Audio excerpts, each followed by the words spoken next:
Assalamualaikum warahmatullahi wabarakatuh. Selamat sore teman-teman dimanapun saat ini Anda sedang berada. Jumpa lagi dengan saya Arif RH dalam rekaman video iseng ya.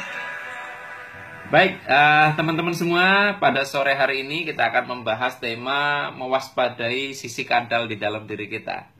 Iya, teman-teman semua, sisi kadal ini mewakili keadaan di mana diri kita mudah sekali emosi, mudah sekali terpicu, mudah sekali meledak, mudah sekali reaktif, mudah sekali untuk mengeluarkan kata-kata yang mungkin suatu saat kita sesali. Ya. Dan 1 tahun pertama saya menikah dengan istri saya, sering saya mengalami pertengkaran itu ya karena saya tidak mewaspadai sisi kadal saya dan istri saya tidak mewaspadai sisi kadal pada dirinya. Nah, sehingga ketika sudah ini diwaspadai, maka frekuensi pertengkaran bahkan hampir meniada. Ya. Nah, atau kalau mau jadi bertengkar itu nggak jadi karena langsung sadar nih gue lagi kadal gitu ya. Nah, jadi teman-teman semua, gampangannya gini adalah bahwa sebetulnya logika hubungan antara kita dengan pikiran, perasaan, tubuh kita, ide kita, pemikiran kita itu adalah seperti orang yang lagi nonton televisi.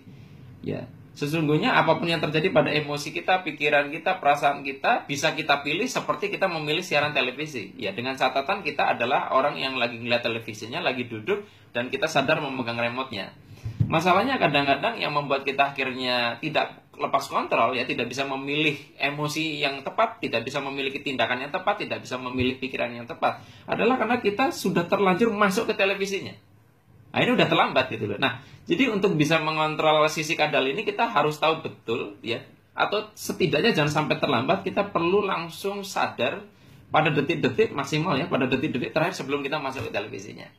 Nah, terus bagaimana supaya kita bisa tetap memegang remote-nya ini?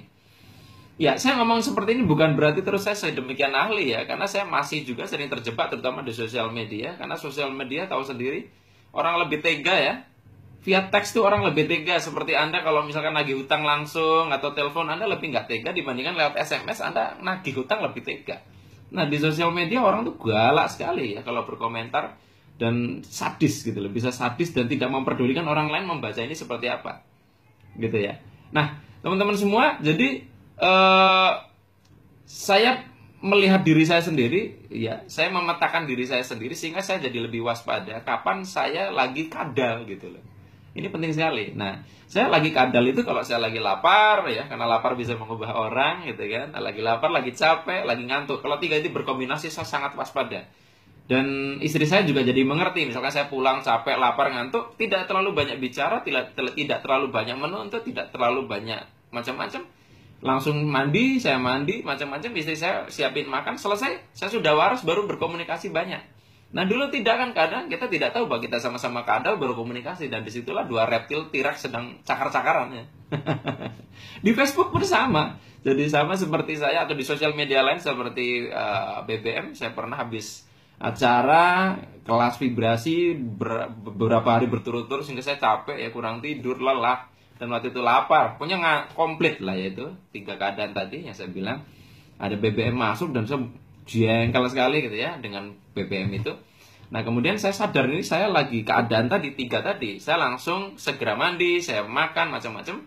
Kemudian setelah saya merasa waras baru saya baca lagi BBM dan saya mentertawakan diri saya sendiri karena setelah saya baca, kenapa tadi saya emosi membaca ini. Nah, kita bisa lihat bahwa ternyata kita pada keadaan yang tidak baik akan susah untuk berpikir baik, berperasaan baik gitu loh. Jadi kita perlu waspada dulu. Jadi kalau misalkan teman-teman nih ya, misalkan sama seperti saya, Anda lagi lapar, ngantuk, capek, hati-hati. Jadi jangan bereaksi berlebihan ya. Karena Anda sedang tidak baik keadaannya.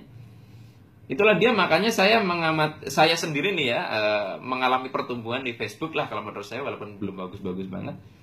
Dulu saya selalu merespon setiap komen ya, dan kadang keadaan saya tidak baik jadinya debat kusir ya. Sekarang saya kalau keadaannya lagi tidak baik, saya lebih banyak mengamati dan saya lebih banyak tidak menjawab di komentar gitu loh. Jadi kecuali saya lagi waras, saya komentar ya. Kalau lagi capek tidak, mendingan daripada salah komen gitu. Nah, jadi teman-teman, coba mulai saat ini kalau kita atau Anda ingin lebih waspada, mewaspadai sisi kadal dalam diri kita itu, Anda cermati kapan diri Anda itu mudah meletup, mudah emosi, mudah terpancing, mudah meledak, ya. Apakah misalkan pada saat banyak kerjaan, ya, pada saat misalnya anak lagi sakit, pada saat misalnya banyak bukan banyak kerjaan, ya, pada saat Anda premenstruation syndrome bagi yang wanita, atau apa, petakan sendiri, ya. Karena dengan kita memetakan itu, kita jadi aware, kita lagi bisa ngontrol. Nah, selama kita belum bisa memetakan kapan kita meletup, kita akan lebih mudah sekali akhirnya untuk terpicu tadi. Nah, jadi teman-teman semua, bagi Anda yang aktif di sosial media, ya, sekali lagi, sosial media ini sebenarnya sangat bermanfaat, tetapi bisa merusak kehidupan kita kalau kita tidak mewaspadai sisi kadal pada diri kita. Baik, teman-teman semua, hanya ini yang bisa saya bagikan, ya. Mohon maaf kalau ada kata-kata yang kurang berkenan. Selamat memetakan sisi-sisi kadal Anda, dan selamat menjinakkan sisi kadal dalam diri Anda, seperti saya juga. Sampai jumpa lagi, saya akhiri billahi taufik wal hidayah. Wassalamualaikum warahmatullahi wabarakatuh. See you.